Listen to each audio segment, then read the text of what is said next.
Hello friends, this is Professor Rakesh Kumar Katare of Department of Computer Science at APS University, Rewa. Today I am going to discuss with you about the problem solving method in computer science. Let us take some examples. Our next problem for conversion into algorithm is find out the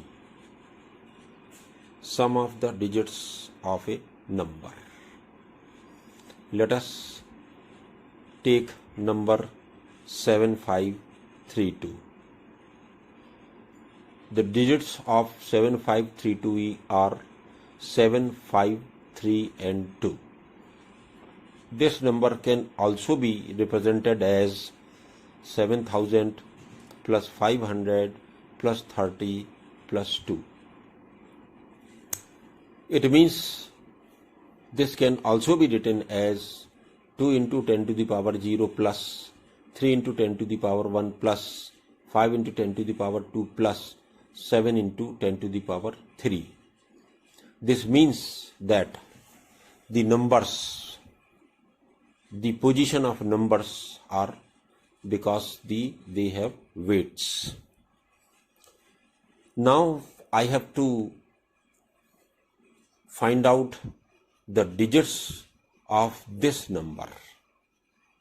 Because all the digits are weighted numbers, therefore it is very essential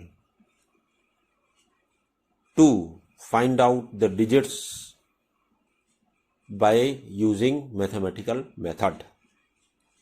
So what mathematical method we are using is that I will divide 7532 by 10. As you divide 7532 by 10, you will get this number 753.2. This is quotient, therefore I required the integer of this quotient, so this becomes 753. Now I have to divide 753 by 10, so I will get 7530. So what I have did, I first divide number by 10 and then again multiplied by 10, and I will get the second number, that is 7530. Now subtract 7530 from 7532, then you will get a digit 2. Here it is very essential to use a counter for the addition of digits which this number has. So I will take the name of this counter is as S. So initially the value of S is 0. So the old value of S will be converted into new value of S. This is called counter in computer science. S, the initial value is 0 plus D, the value is 2. 0 plus 2 will, the new value of S will be 2.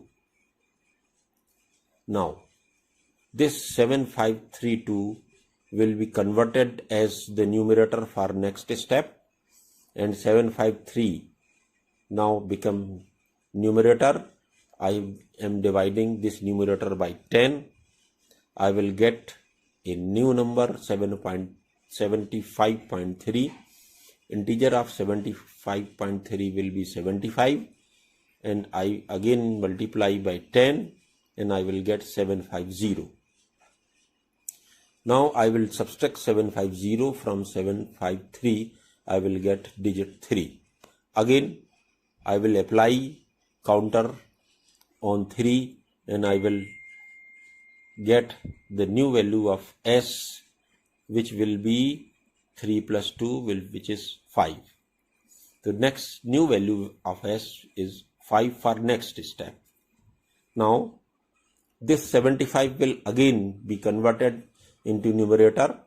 So in the next step I convert 75 into numerator, and again I will divide by 10 and I will get 7.5.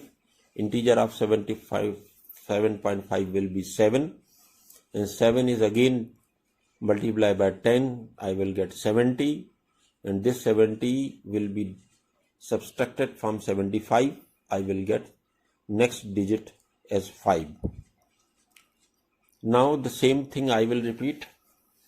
I will add in my counter s is equal to s plus d. Again I will add 5, then the value of s will become 10. In the next step I will convert 7 as numerator, and I will divide this 7 by 10. I will get 0.7, which is 0. When I get 0, I will convert this 7 as digit, and I will again add in our counter. I will get s is equal to 17. So s is equal to 17 will be the sum of the digits of the number of 7532. I can do one more thing in this, that if you want a reverse number, I want input as 7532 in the computer and I want the output as 2357, then there is a simple modification I have to do in this, is that I have to define one more counter as S1. Initial value of S1 is equal to 0, and S1 into 10 plus D will give you the reverse of the number which I am taking as 7532. In every step, if I will use this counter, then in the end I will get the reverse of 7532 as 2357. Now I will convert the whole formulation into a flow chart, which is again very important step, because if you want a sequence in the program, a correct sequence in the program, then it is very essential to convert formulation into a flow chart. Now we'll convert the above formulation into a flow chart and then a pseudocode. Now start with this flow chart.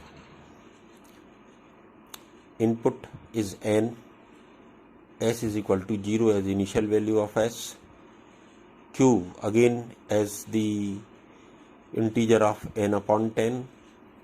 If q is equal to 0 in the initial stage, say for example n is equal to 7, then 7 upon 10 will be 0.7, and which is equal to 0.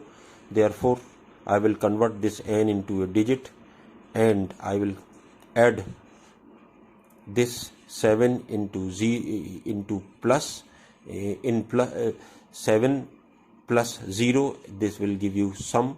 Print sum, and I will stop this process. Whereas if n is not 7, it is something else, say for example 17, in that case that in first step q will never come as 0.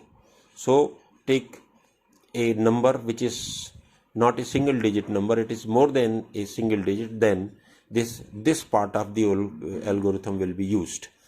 So say for example that we have taken a number, then as I will input that number, that will go for many times. So q is equal to integer of n upon 10. So s will never be 0 in first step, therefore some number will come that will be converted into n1 and I will get digit from n minus n1. I will add d in s and I will convert quotient as numerator, and I will again this process unless I will get q is equal to 0.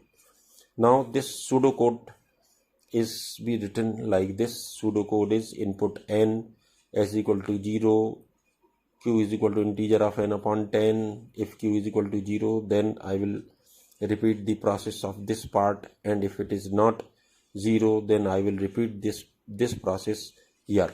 So this algorithm will be completed like this, and I will calculate the operations. Say for assignment, this are the assignment in this algorithm. This is division, this is multiplication, this is subtraction, this is addition. Therefore, from this algorithm I will get every operation and the variables. So this is completed. Thank you.